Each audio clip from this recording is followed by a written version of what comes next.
Hey beautiful people, welcome back. In order for everything in this video to make the slightest sense, one would have to first watch the first, second, and third part to this video. This is the fourth part.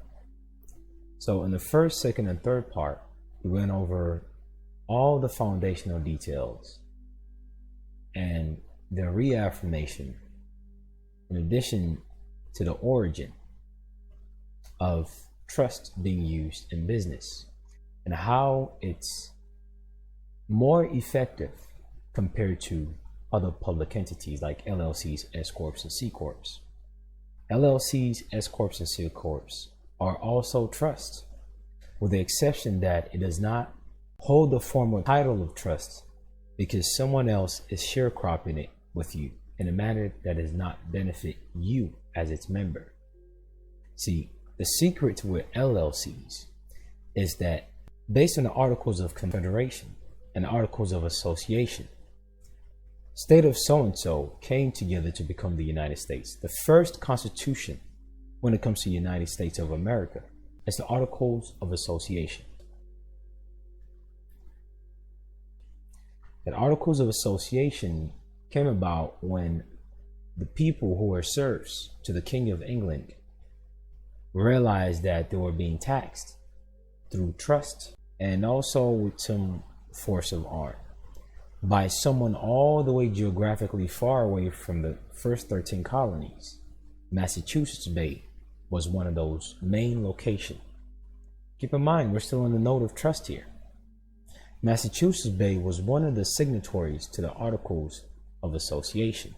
And during the late and mid 1700s, which is when the Articles of Association came by, whereby the 13 colonies decided, you know what, we're going to come together and do something.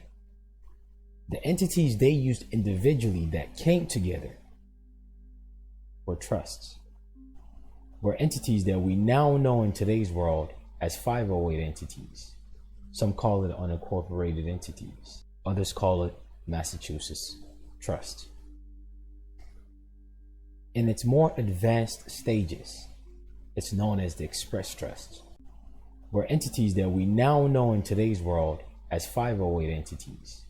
Some call it unincorporated entities. Others call it Massachusetts Trust. In its more advanced stages, it's known as the Express Trust, where entities that we now know in today's world as 508 entities. Some call it unincorporated entities. Others call it Massachusetts Trust. In its more advanced stages, it's known as the Express Trust, because the Express Trust is based on the right and obligation of contract, whereby several people come together based on their competency and full faith and credit in one another's ability to perform. And then they give life to that body politic called whatever Express Trust to become whatever as they wish at any point. The totality of what Express Trust is what the United States does through its agencies, whereby it can take on the capacity of the Drug Administration or take on the capacity of child support administrative agencies through the executive department, or take on the capacity of the post office. There's a website called USA.gov, as was shown in the past in several videos. You will see, quote, agencies of the United States. These agencies of the United States are basically the United States body politic, expressing itself as it wants at any given moment by calling itself different things based on the different fields.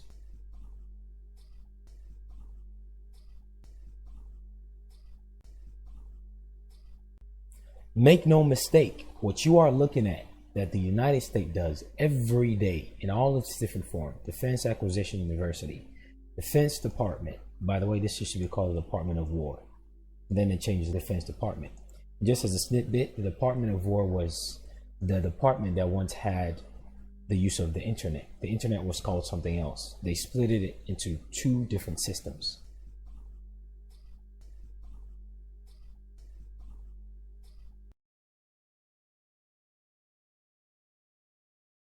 One was used internally And the one that was used externally is what we now know as the internet. This thing called World Wide Web.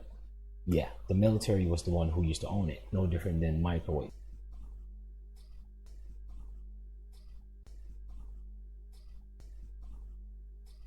But let's not deviate too far. All these entities that you're looking at, Delta Region Authority, even all the way to the General Service Administration, the GSA, those bonds that people use. Well, I shouldn't say people because I use it also.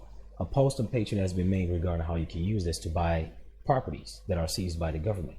If you don't have all that monies to buy a private jet yet, which costs millions, then you can buy one of those boat jets.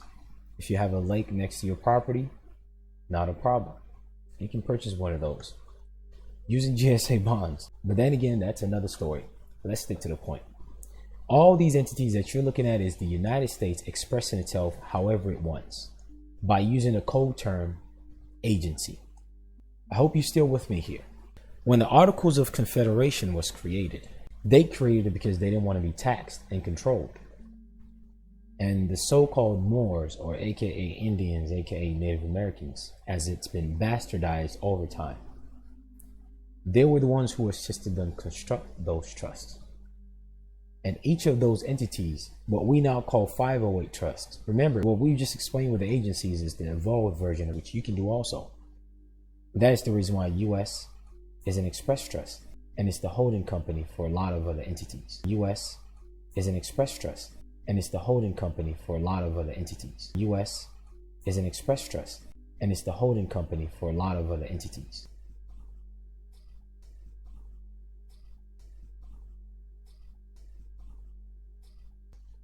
All you have to look at is the way these people perform, and you will do the same thing.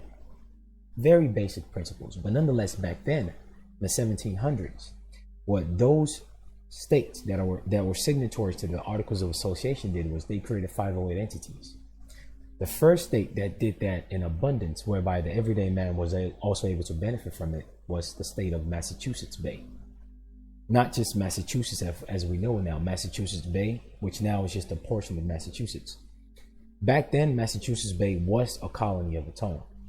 And it was that geographic location that the specific type of 508 was used. As we call it now 508 trust or incorporated trust, but they used it back then in Massachusetts Bay. And because it was mainly used at that geographical location back then, it was known as the Massachusetts Trust, as we've read in the first and second part of the series of this video.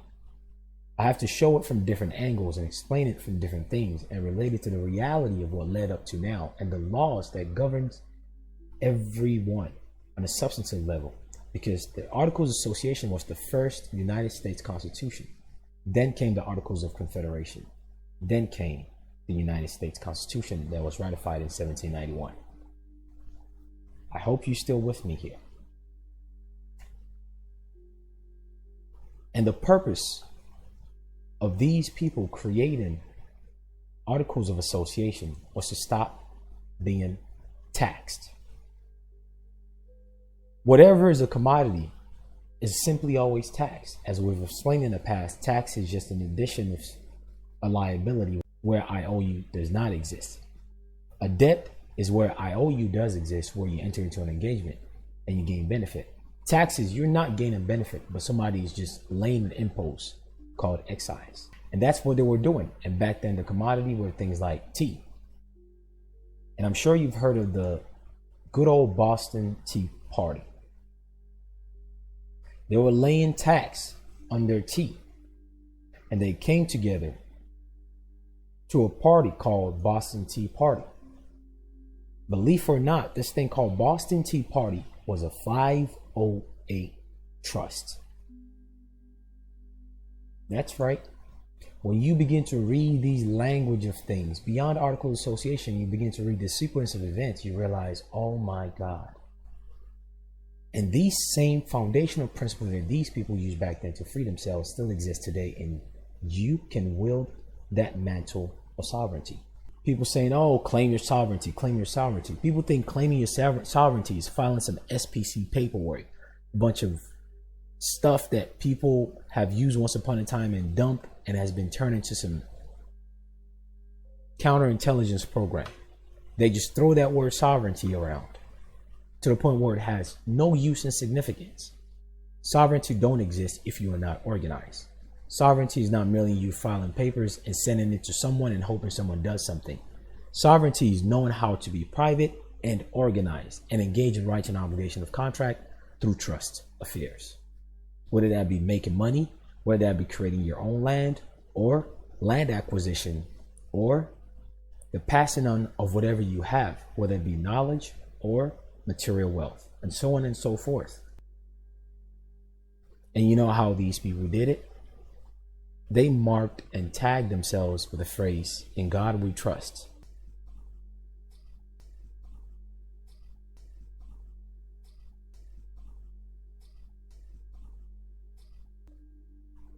That is a 508 trust. That is an unincorporated religious entity, as we've been showing in past videos. These people don't hide these things. They even put it in their bill, that $1 bill, "In God we trust," right there. They put it in the face of the bond and bills that they trade and give to people as full faith and credit. And then they put the palace called the White House right there. And there's a whole history with this White House thing. This actually used to be a mosque. It's in the congressional records, people. It's in the congressional record. It used to be a mosque. And all these state capital, have you noticed they're built in a very specific way? Although I know I said that I wouldn't be deviating too far, but without staring too far from the subject matter, I'll show you this information that all these states that came together to become the United States of America, or the United States, through their preceding documents such as Articles of Association, Articles of Confederation, that all of them are religious entities. When you get the chance, you do this at your own leisure. When that time comes, a separate video will be dedicated to that congressional records that basically shows back the link that all these state capitals are religious buildings. In fact, specifically mosques. When you go into any search engine and you look at any state capital, for instance, state capital for Missouri, you will notice a very consistent pattern. See this dome up here? This dome? That's for Missouri. Now let's look at another state. Illinois. There's a consistent pattern as to how all these state capitals are built. See this dome? Do you see this dome? Maybe that's just a coincidence. So let's look at another state. Let's look at Wyoming. This is the state capital for Wyoming. See the dome again. You see the consistent pattern. Now let's go to Texas, the state capital for Texas. You see this dome also. These are different geographical areas, but all their state capital, their quote, seat of government for each state, is structured in a very, very specific manner. Now let's look up something.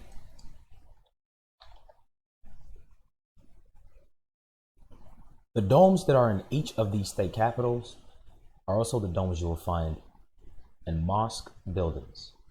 Now, this is no mere coincidence. If you get the chance, look at all the other state capitals.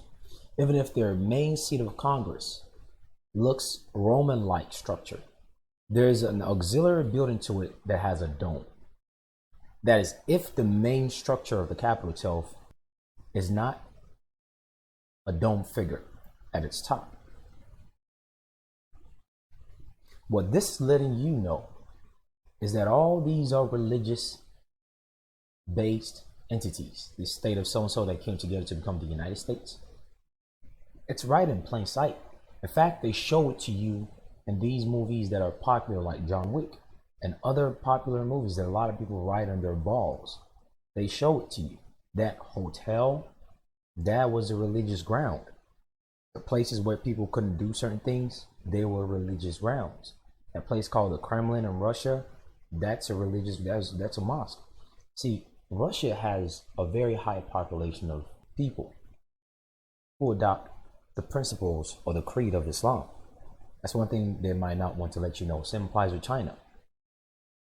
All these places where they tell you, oh, they're the bad guys against the quote Western world, there's a reason why, beyond what meets the eyes in a public face, that the mundane, cheese-eating, soda-consuming, quote, Americans love to entertain. But let's not deviate too far. We'll dedicate a specific video to this correlation, and there is a congressional records that affirms this. All those used to be mosques, but I digress. In their bills, they call it "In God We Trust." Even in their coin, they put "In God We Trust." Do you not see that this is a trust matter, whereby God, a spiritual related entity, is in the midst of it? Do you not see that they are functioning using 508 religious entities? Are you slowly seeing what is going on here? People carry these things in their pocket every day, whether they call themselves sovereign citizens, whether they call themselves sovereign, whatever people want to tag themselves with, whether they don't even know anything of this nature. They carry this thing around every day. But knowing history should not just be relegated to intellectual masturbation, as some people do, or calling themselves certain names, saying they're Moors and so on. So, okay, but where is the functionality of that? That's what we're here to speak of. And that's what we've been speaking of in other subject matter and within the series of these videos, and anything related to express trust. When they created this thing called the Articles of Association, it was based on religious 508 trust. And they called the Boston Tea Party. In other words, they made a specific trust called the Boston Tea Party, specific to the obligation of being taxed on a commodity back then called tea. Do you see what is going on? In March 1774, the British Parliament passed a series of laws they refer to as Coercive Act. The Americans called them the Intolerable Act. The act were designed specifically to punish the colony of Massachusetts. Remember, there's a very good reason why I started off with that book, Declaration of Trust as Effective Substitute for Incorporation. It went over the fact that the Massachusetts Trust was a tool that was used for people to remove themselves from incorporation. It referenced case law from 1911 after a series of hundreds of years of it being used and observed. The beginning point of that Massachusetts Trust, to which the case laws in 1911 from the first and second part of this video series went over within that book that we read, that Massachusetts Trust had its origin in the mid and late 1700s. Like any case laws, it looks at things in the past and then it finalizes its decision in a given time. Are you still with me here? In March 1774, British Parliament passed a series of laws they referred to as the Coercive Act. The Americans called them the Intolerable Act. The acts were designed specifically to punish the colony of Massachusetts. It was an act specifically to punish the colony of Massachusetts. So how could they free themselves? Because these acts were laying tax upon them. How could they free themselves? They created a trust that was colloquially known, or was popularly known based on geographical location of where it was used, like a nickname based on the geographic location. They called the Massachusetts Trust. Today's world, I keep repeating so you get it, it's known as the 508 Trust or the unincorporated religious or business trust. In God we trust. That phrase just didn't come out of nowhere. When they tell you the founding fathers ran away from the punishment of the kings and monarchs of England, so and so, this is it. And these tools still exist for you to use till today. It didn't go anywhere. In fact, it got better.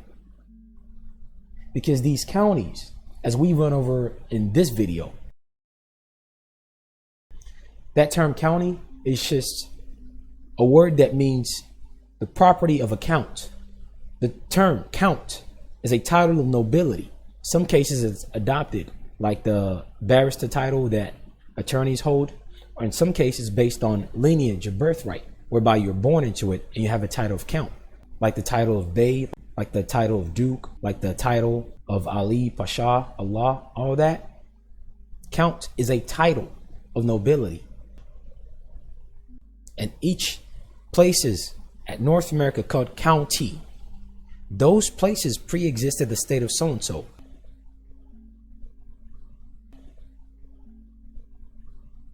Before they came together to create the United States of America, which is Articles of Association.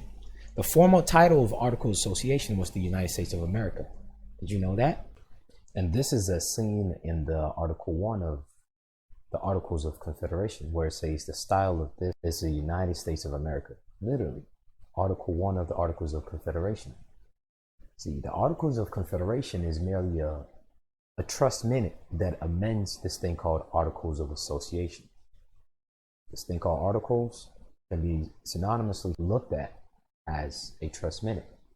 This was the first one, and then the second one was Articles of Confederation, which was an amendment to this.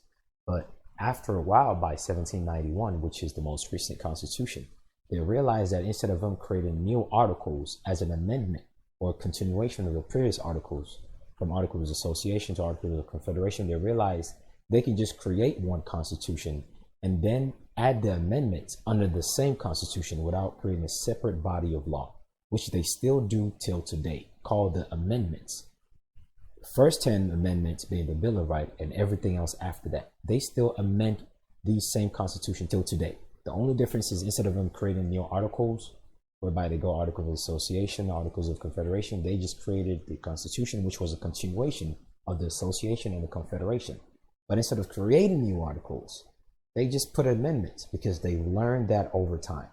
And the origin of this recent Constitution with amendments, which is a continuation of the Association and Confederation articles, had its origin in the Massachusetts Trust, which functioned as a 508 trust for the purpose of removing liabilities of taxation by invoking religious rights of association, religious rights to have their own trust body politic based on a higher divine power, because they do not want to be controlled by man-made power. So for them to deny the existence and the essence of your 508 trust is for them to simultaneously deny the essence and existence of their foundation, which is the 508 trust, which they came together to create an association, then the Confederation, consequently the 1791 United States Constitution that still exists till today, and its amendments. You see now why a 508 trust is far, far superior to an LLC. You see now why there are no franchise fees or tax or yearly reports for 508 entities compared to LLCs, S Corps, and C Corp. LLCs and S Corp and C Corp are the public stuff that they put out there for people, peons, and latecomers to grab onto, to be a slave while they are engaging in their business activities, while you are engaging in your business activities. You see now why 508 is superior to those public entities. Do you see? And even if you are going to use LLCs because you want to benefit from some of the grants, you intermingle with 508 and Express Trust to remove any presumed liability. And if there still is some type of requirement for franchise tax, you still be benefiting because the franchise tax, the complete 1-hour video is on the patron page. Until next time, take care. Best of luck.